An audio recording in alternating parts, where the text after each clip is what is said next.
É que eu tô viajando na próxima semana e a agenda apertou um pouquinho. Aqui, Bárbara. Tudo isso aqui é seu útero, colo do útero, corpo uterino e o saquinho gestacional, tá? Dentro do saquinho gestacional, isso branquinho aqui é seu bebê. Cabecinha, coraçãozinho dele. Já tá batendo o coração. Tá batendo já. Vamos ver.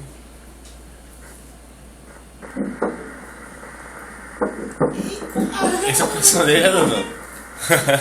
Oh, que lindo. Eita, amor. Papai. Perfeito.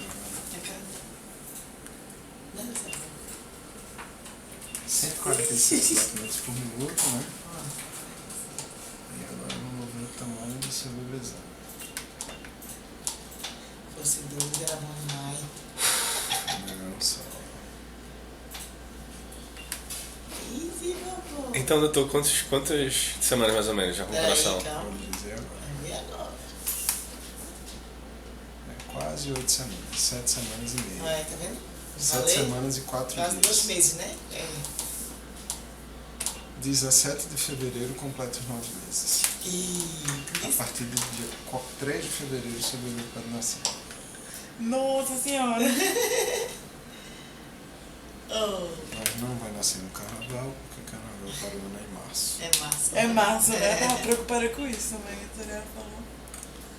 Vesícula vitamínica, que é a estrutura que alimenta o seu bebê até a placenta se formar. E aí tá seu bebezão, cabecinha, coraçãozinho.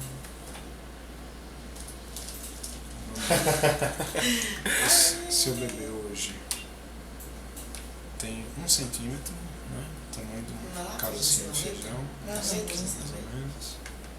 Dá pra ver. E o saquinho gestacional tem 2 centímetros, né? Uma azeitona. Uma azeitona. Uma azeitona com feijãozinho dentro.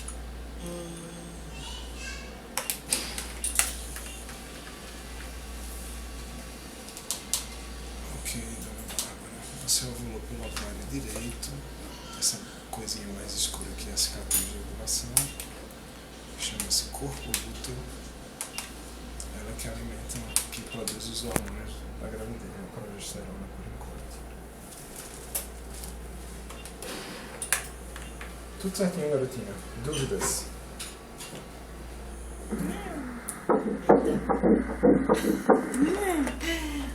Tudo certo, viu? Fevereiro, para o ano só.